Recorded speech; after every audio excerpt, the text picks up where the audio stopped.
Welcome to the Bold Life School, the show that empowers you to elevate your life and to step into your full potential. I'm your host, Jameson, and this is where ambition meets authenticity, where you'll find the tools and inspiration to grow, evolve, and thrive. Each week, we dive into powerful topics that challenge the status quo, whether it's to break through limiting beliefs, navigate life's transitions, or embrace the bold moves that push you beyond your comfort zone.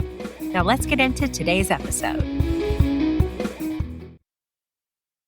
The other day, I was at the therapist's office, and there's this big bowl of personal growth-oriented stickers. I now have a big sticker on the back of my phone case that says, "Hello, I am perfect." I think what attracted me to this sticker is that I do see perfection as something to strive for, but I also understand the sheer irony of the statement. Today, we're diving into a topic that many of us grapple with, yet rarely talk about: perfectionism. Wanting to do something well and do it right the first time, to do your best, is admirable. It speaks to the fact that you care. You want to bring forward your best foot. You want to please others and yourself. But expecting perfection in yourself and others is a dangerous road to travel. Perfectionism can quietly take hold of our lives and rob us of joy, progress, and true success.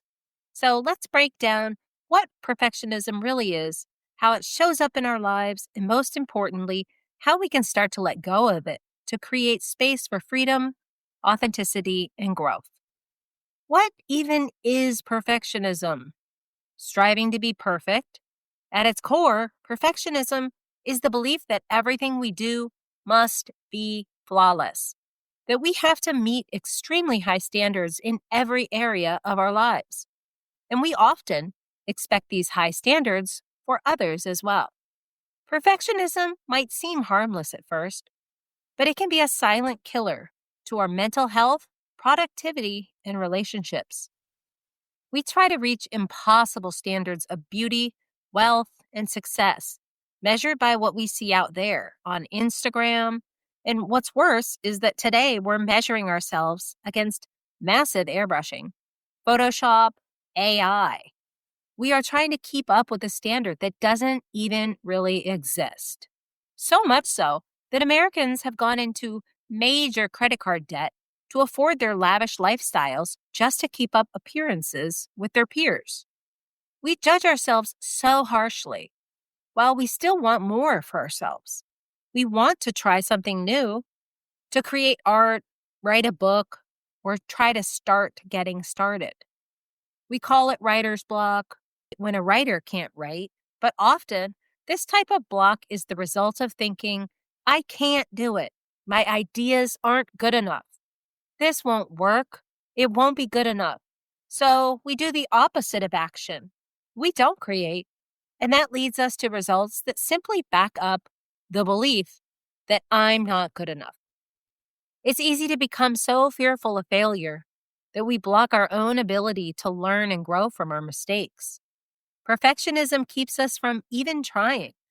Then we look back 10 years later and we're ashamed that we never achieved our dreams. Meanwhile, growth actually happens in the mistakes, in the failures, rather than just in the success. We learn from what is not perfectly executed, not perfectly accepted or loved by fans. But learning and growth can only happen if we begin. It takes a long time to become an expert at something. Malcolm Gladwell would say 10,000 hours to become an expert. But day one of beginning a new plan or creating something, we often compare ourselves to those who've been at it for years or even decades. We have to allow ourselves to be messy and new to the game. This is having a beginner mindset. It's perfectly honest and admirable to admit that we have a lot to learn, that we're just starting out. But beginning, even when we know we're beginners, is what allows us to start getting better at it. This is the catalyst to feeling more confident, building momentum, and actually moving forward with our goals. Perfectionism shows up in how we often very unfairly treat others. We enter the dating pool, right? Some have very high standards when looking for a mate. The list of must-haves is very long.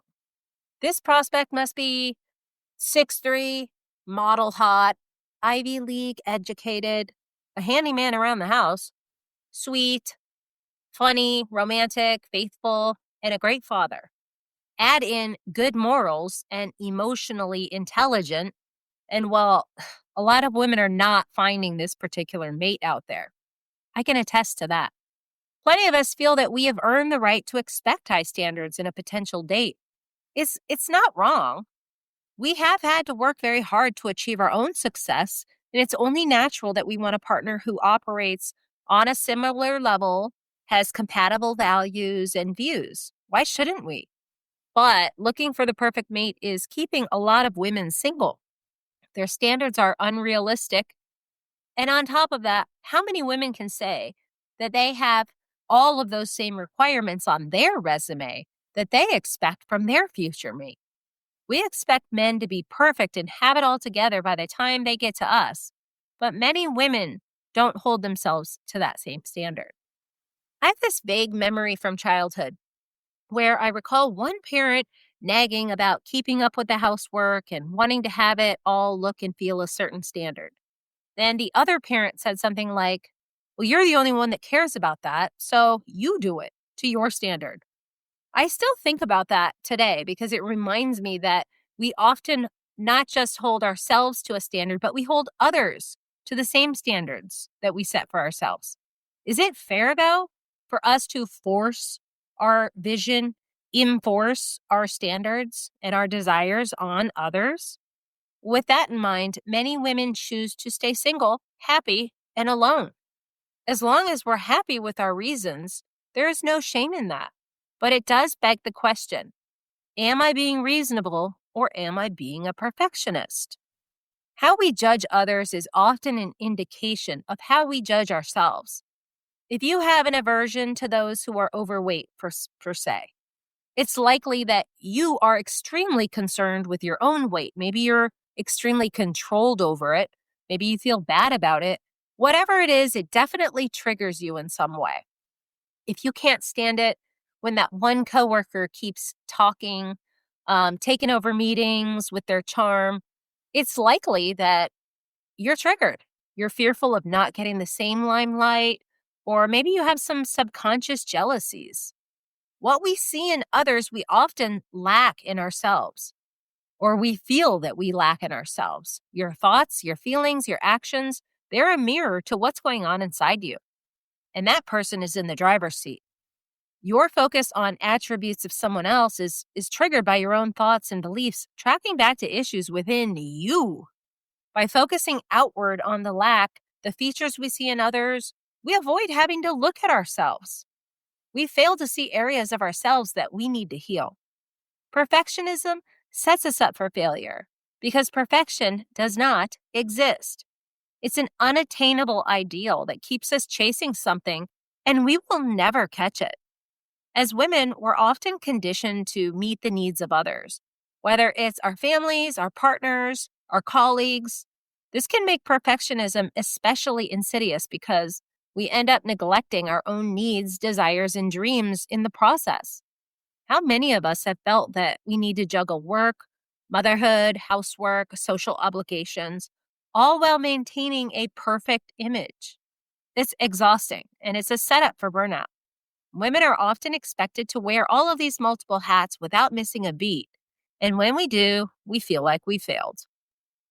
Perfectionism breeds chronic stress. Always striving for something that's impossible to achieve puts a constant strain on our mental and emotional well-being. We start to experience burnout as well as anxiety and depression because no matter how much we do, it's never enough. This relentless pressure leaves little room for self-compassion and joy, and it can lead to feelings of inadequacy and powerlessness. We feel terrible about ourselves because our thoughts are filled with lack, wanting, need. We hold up this false mirror to ourselves and reinforce our belief that we are not enough. This type of thinking can also prevent us from truly embracing our authenticity. Perfectionism can push us to put on a mask, pretending to be something we're not, all in the name of meeting expectations, whether our own or society's. But in the process, we lose sight of who we truly are. A lot of people out there, if you ask them what they want for their lives, for themselves, for joy, they don't even know. It is insane. We get stuck living somebody else's life and living out somebody else's dreams instead of just being true to ourselves. Another huge cost of perfectionism is procrastination. I know it sounds counterintuitive, but let me explain. When you feel like something has to be perfect, it is paralyzing. It can paralyze you into inaction. You get stuck in the planning stage or thinking about it, endlessly perfecting the details or just needing to stew on it longer, but never taking action or waiting till the last minute when you don't really have the proper amount of time to get it done or to meet a deadline. You stay in indecision. You're fearful of making the wrong choice or making a mistake. But in the end, it doesn't get done or it doesn't get done well, and the cycle continues. Perfectionism makes it difficult to connect with yourself and with others from a place of love. Choosing to exert your will, your expectations, your demands on others, whether it's your partner, your children, your employees, it causes people to feel unsafe with you. And relationships are about emotional connection and emotional safety. Perfectionism in relationships can show up as lack of tolerance for personal differences, refusal to listen when a perspective does not match your own, or refusing to care that a topic is painful or hurtful to someone just because your wants, needs, will are more important to you. Maybe if you don't care if people like you or if you come across as a heartless bitch, but someday you may care. You may need people to connect with in your life, and hopefully it won't be too late. So how do we start letting go of perfectionism? The first step is just to recognize that it's a mindset. It's a set of beliefs that we've internalized over time for self-protection. And just like any other belief, it can be unlearned. The next step is to practice self-compassion. Instead of beating yourself up for mistakes or imperfections, treat yourself with the same kindness you'd offer a friend. When you mess up, instead of focusing on the flaw, ask yourself, what can I learn from this? How can I do better next time? What does this tell me about what I need to do to move forward? It's also about shifting your focus from perfection to progress. Instead of aiming for flawlessness, aim for improvement. Aim for practice. Celebrate your small wins and embrace the journey rather than fixating on the destination. Another powerful shift is to embrace imperfection. Accept that you don't have to have everything figured out.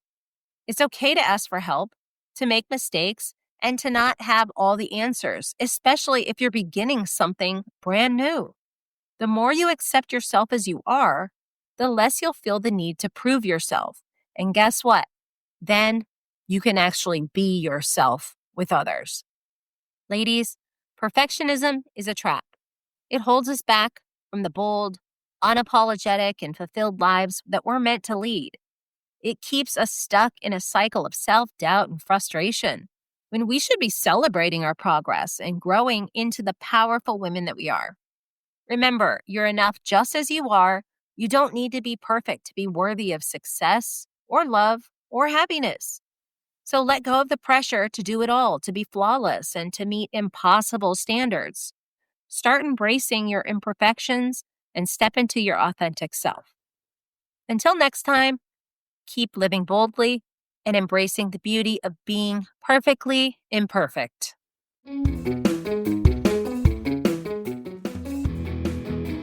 If you enjoyed today's episode, head over to theboldlife.coach for more resources, join our community, and start living your boldest life today.